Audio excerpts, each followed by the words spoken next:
Park är en park med olika sorters apor. Fast det finns också lemurer, marsvin, reptiler och fåglar. Monkey Park ger dig en fin chans att mata och se på djuren i deras naturliga miljö. Monkey Park är öppen från 09:00 till 17:00 varje dag.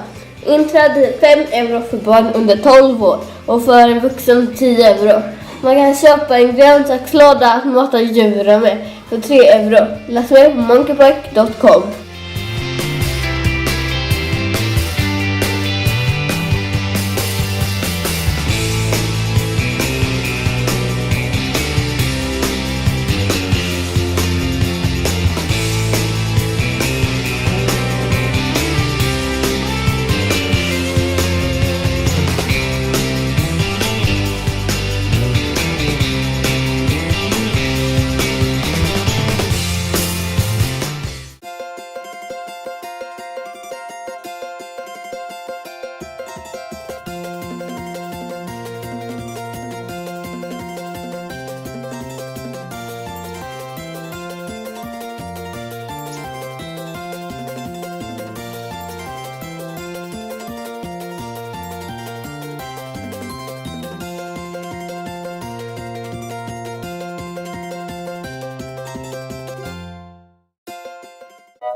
En film gjord av elever på Svenska skolan Teneriffa.